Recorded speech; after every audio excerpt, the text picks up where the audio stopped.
ವಿಮಾನ ಅಪಘಾತದಲ್ಲಿ ಮಹಾರಾಷ್ಟ್ರ ಡಿಸಿಎಂ ಅಜಿತ್ ಪವಾರ್ ಸಾವು.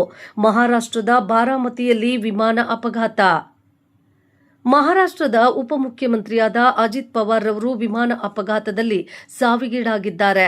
ಘಟನೆ ಮಹಾರಾಷ್ಟ್ರಕ್ಕೆ ತುಂಬಲಾರದ ನಷ್ಟವಾಗಿದ್ದು, ಇಂದು ಮಹಾರಾಷ್ಟ್ರ ನಿಶ್ಶಬ್ದವಾಗಿದೆ.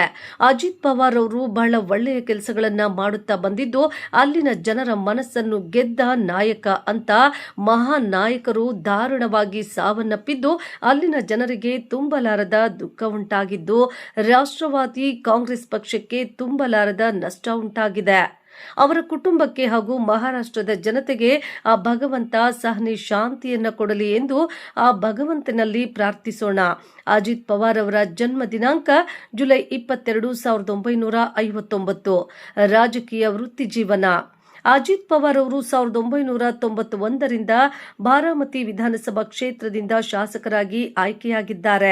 ಸಚಿವ ಸ್ಥಾನಗಳು. ಅವರ ಮಹಾರಾಷ್ಟ್ರ ಸರ್ಕಾರದಲ್ಲಿ ಹಲವಾರು ಪ್ರಮುಖ ಸಚಿವ ಸ್ಥಾನಗಳನ್ನು ಅಲಂಕರಿಸಿದ್ದಾರೆ. ಉದಾಹರಣೆಗೆ ಕೃಷಿ, ಇಂಧನ ಮತ್ತು ಯೋಜನಾ ಸಚಿವ.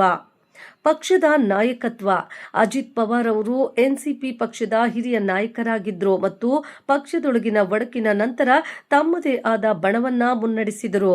ಸಾಮಾಜಿಕ ಕಾರ್ಯಗಳು. ಅಜಿತ್ ಪವಾರ್ ಅವರು ಸಾಮಾಜಿಕ ಕಾರ್ಯಗಳಲ್ಲಿ ತೊಡಗಿಸಿಕೊಂಡಿದ್ದರು ಮತ್ತು ಬಡವರು, ಹಿಂದುಳಿದವರಿಗೆ ಅಧಿಕಾರ ನೀಡುವ ಬಗ್ಗೆ ಅವರು ತೋರುತ್ತಿದ್ದ ಉತ್ಸಾಹ ಗಮನಾರ್ಹವಾಗಿತ್ತು. ದುರಾದೃಷ್ಟವಶಾತ್ ಅಜಿತ್ ಪವಾರ್ ಅವರು ಜನವರಿ 28, 2026ರಂದು ವಿಮಾನ ಅಪಘಾತದಲ್ಲಿ ನಿಧನರಾಗಿದ್ದಾರೆ.